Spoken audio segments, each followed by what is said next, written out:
Hi, I'm Paul Friedman, founder of the Marriage Foundation, and the topic today is divorce may sound like a good idea, and we're going to have not just this video, but a total of 5 videos on divorce in this series, so be sure to subscribe to this channel.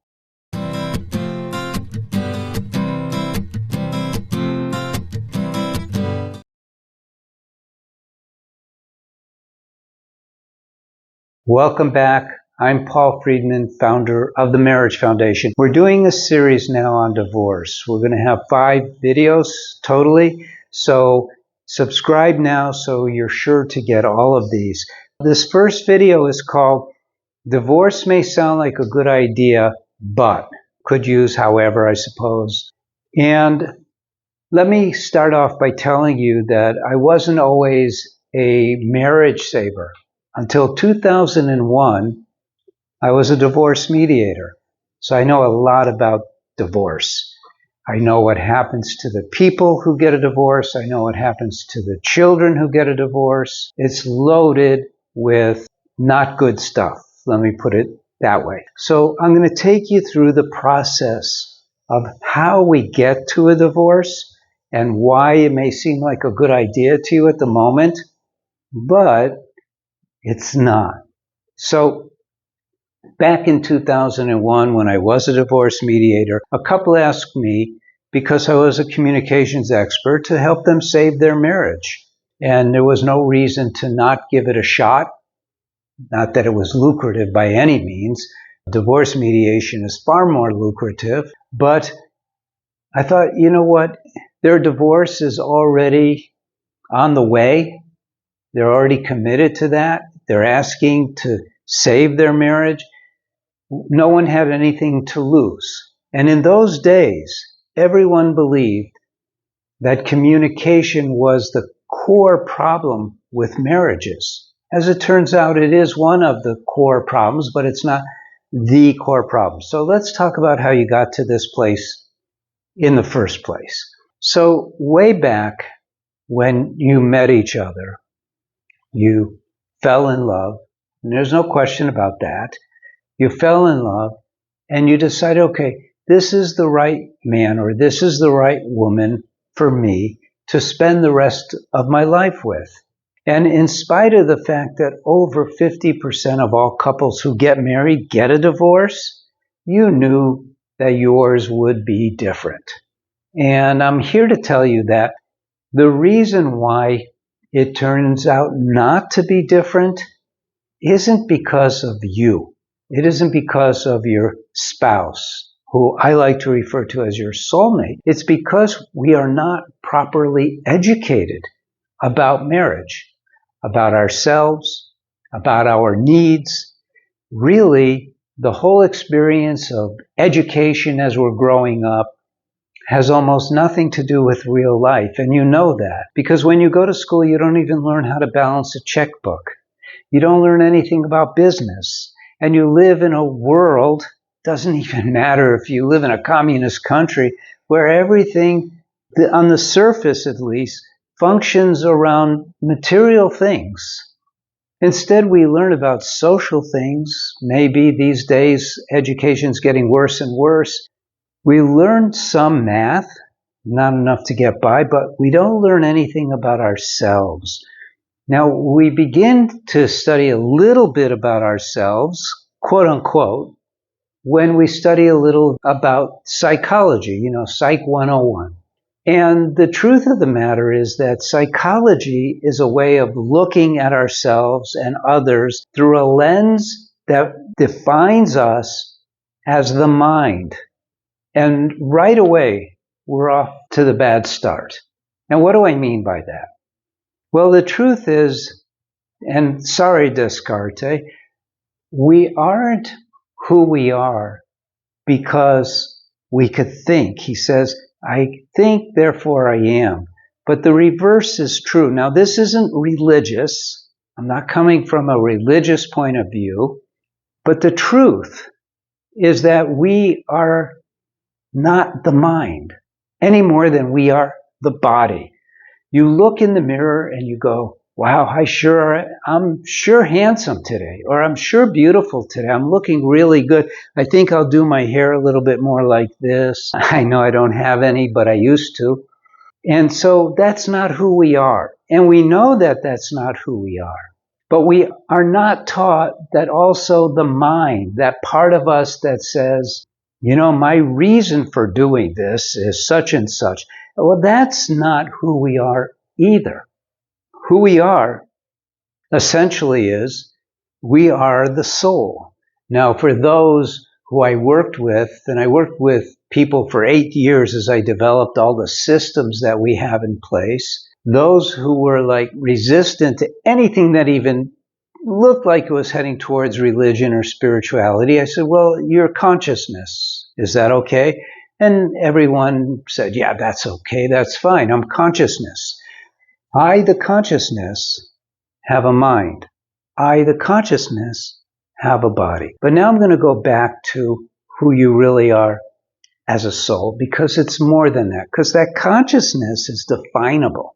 You see, we think of spiritual things as undefinable, beyond reason, and it is beyond reason, it is beyond definition in a way. But the soul's primary attribute is love. And so when we meet our soulmate, we meet them on the field of love.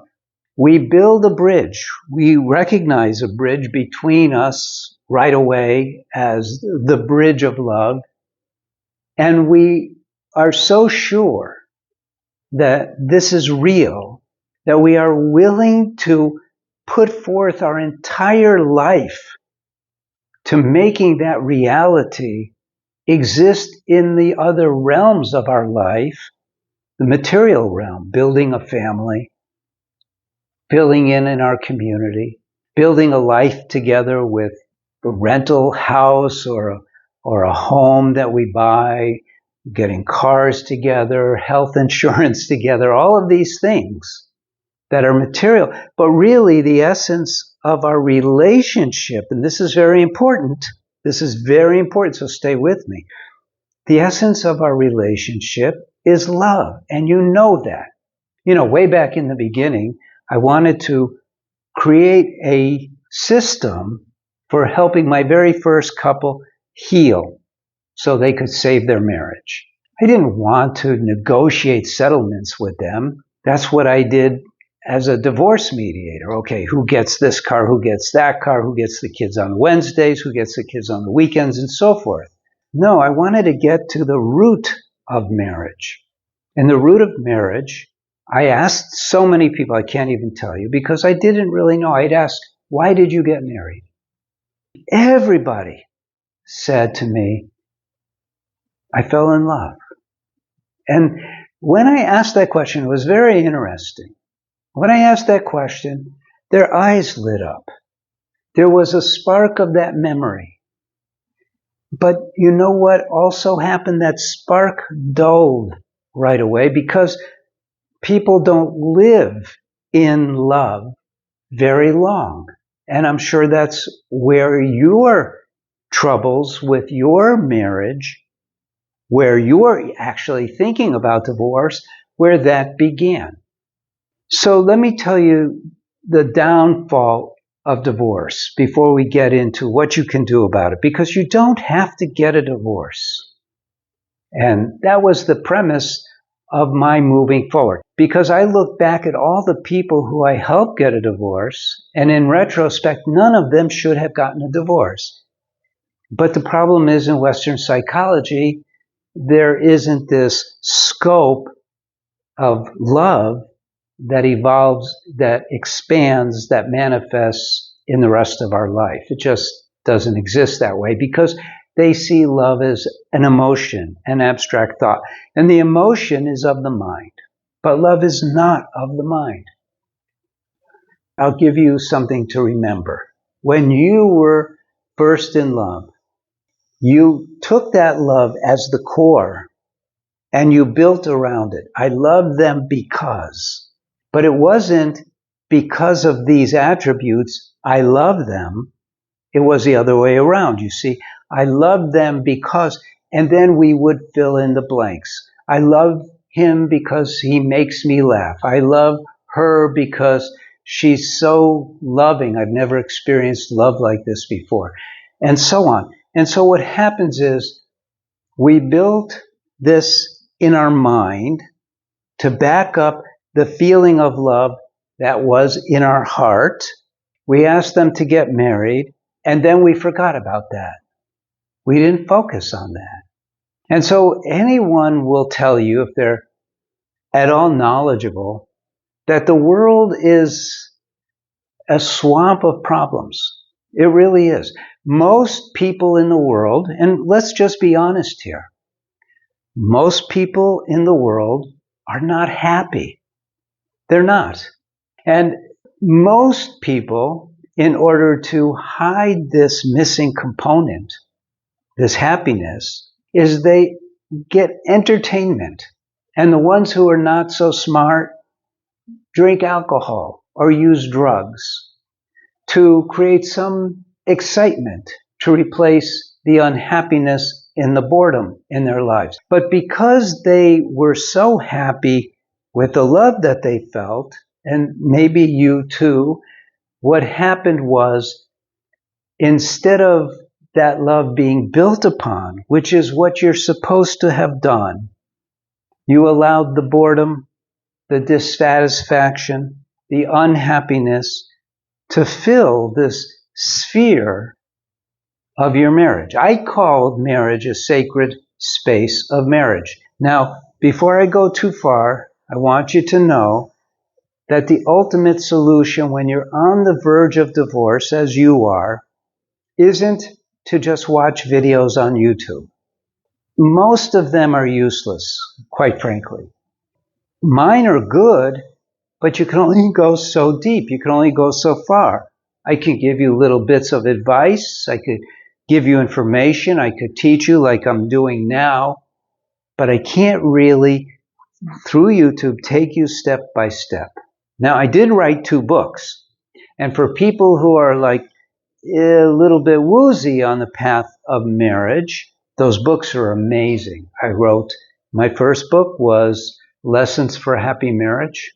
And you could go to Amazon and take a look at the reviews. And the other book is Breaking the Cycle. Now, I wrote Breaking the Cycle similar to Lessons for a Happy Marriage, but I was using it as a way to train marriage therapists in San Diego County. That's where I was, the divorce capital of the world, maybe. And so it goes into a little more detail, but not enough for you. And so after 8 years of putting together systems and writing these books, finally we went online, and there's a 12-week online course for you, whether you're a man or a woman, 12-week online course where I help you not address your marriage problems, because there's a gazillion and one just pops up after another is taken care of, but to give you a vision of what marriage is all about, what you're all about, what your spouse is all about, and how to create your marriage and not refresh it, because it's much more than that, but how to transform it into the marriage that it never really was, except for when you first realize this is the one. Okay, so let's go back to what happened to you two. So I identified 3 killers of marriage. I'm going to share those with you now. You don't have to get the course or one of the books in order to learn that. And then I realized later there's a 4th, so it's not in the books or in the course. So the first killer of marriage, I label overfamiliarity. Overfamiliarity is another way of saying, I'm so used to you. I know everything about you now, and I'm going to, it's subconscious, but I'm just going to take you for granted. And the other way around too. They're taking you for granted. You take each other for granted. Not one marriage that I helped divorce didn't have that component. Not one. The other 2, not so much necessarily, but that one universally there for every single marriage that ends up in a divorce over familiarity. And I used to use sort of a crude way of defining it. I would say, look, when you were dating, you would never even imagine farting in front of your newfound soulmate. You just wouldn't do it. And you would hold it until steam was coming out of your ears. And then, that first fart, which was just giggled about, and then speaking angrily towards each other, not taking each other seriously. And there's so much about communication, but it really boils down to not taking each other for who each other is to you, which is your soulmate, which is the most important person in your life. Even now, while you're considering divorce, they're still your soulmate. They're still the most important person in your life. And the proof of that is that people who are even midway through a divorce, if one of you gets sick or gets in a car crash or something happens, who do you call? Not Ghostbusters. You call each other. That connection is very real. But you're so burned out. And I understand that. You're not listened to. You're not regarded properly. You're lied to. You're cheated on. All of these things, they all stem from overfamiliarity. Now, the second killer is not being able to communicate well. And what I did was I said, well, wait a minute. I'm an expert in communication, but I can't use this form of communication that I use as a divorce mediator in a marriage. And I realized there's a different venue between a marriage and literally every other venue we encounter. They're never the same. And so I had to develop, and it's in the course, it's in the books too, but I had to develop proper teachings for marital communication, because it's very important that you learn how to communicate from a place of love. That's all I'm going to say about that for now, because I don't want this video to be 3 hours. Now, the other killer of marriage that I identified, and this is not going to be too difficult for you to get, and that is the business mentality. And that is, well, I did this for you. Why aren't you doing that for me? And we get this at the Marriage Foundation. People write in to ask questions, and we get all the time, I do all this, and she doesn't respect it. I do all this, and he doesn't respect it. There's no reciprocation. And that does not work in marriage. Marriage is not give and take. I don't care what people have told you. It's not give and take. It's give and give. And I use this as an illustration. If you're moving some light furniture around and your wife or your husband has a broken arm, you don't expect them to help you. They won't. They can't. Similarly, everyone has their strengths and weaknesses in every area of our life. And so when we expect reciprocation, what we're doing is we're overlaying a business mentality on our marriage. It's inappropriate. It doesn't work. I hate the word inappropriate, but it just doesn't work. And the last of the 4 killers, because there are, comes from that. It's expectations. If we have an expectation of our husband or of our wife, it's going to for sure not manifest. It's almost like God set us up with all of these challenges, and they don't go away. So right now you're being challenged in your marriage. You're being challenged to live like a married man or a married woman, even though your husband or your wife is not giving back to you. This is a challenge. Well, guess what? You run away from this challenge, and by the nature of our relationship with God and the cosmos, if we run away from a challenge, it's going to come back. period. Because our lives are built around evolution. And I'm not talking about gophers turning into dogs. I'm talking about human beings were meant to evolve. We're meant to live a higher and higher, more productive, more generous, more loving life. And I believe, and this is the only religious kind of thing of anything you're going to get from me, because all of our teachings are scientific, and I think this is scientific, but there's no way to prove this. But I believe God set us up to evolve into his angels. And he deals with us individually, each one of us. And so it's not random. You don't get a challenge because, gosh, I shouldn't have done this. It isn't like that. Yes, there's cause and effect, but that isn't what it's all about. What it's all about, and this is what I discovered to be the very purpose of marriage, is learning to love unconditionally. So divorce at this point may sound like a good idea because of all the frustrations you're feeling, the sense that there's no way out, there's no way to fix this, there's no way to heal this, they won't cooperate with me. How many times do we hear, well, she won't go to marriage counseling, he won't go to marriage counseling. And there's a good reason for that. We're not always ready to be on that same page together. And frankly, so what I did was I separated the courses. There's one for men and one for women, because that is what works. In fact, for 8 years, I didn't meet with couples. Now, I might meet with a couple the first time, but then I would meet with one individual. And it wasn't like they're responsible for fixing the marriage. No. But you think of marriage as a container.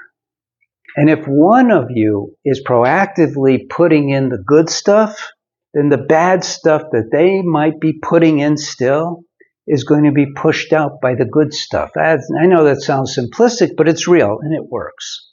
So only one of you is needed to fix your marriage and transform your marriage into something amazing. So divorce may sound like a good idea, but you don't have to do it. You could transform your marriage into amazing. And that's really the sum of it all. You have the power as an individual, no matter what has been going on, to transform your marriage into amazing.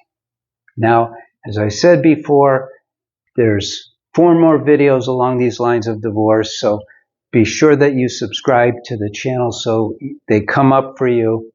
And like the video too, it helps with our algorithm. And leave a comment if you wish. I'm very responsive. Even to criticism, I'm responsive. I mean, unless it's, just weird. But it's very important for me in my role as a servant to help you understand your marriage and help you transform your marriage. So whatever that takes, that's what we are here for. We're all dedicated to that. Again, I'm Paul Friedman, founder of the Marriage Foundation. God bless you. Thank you so much, and take care.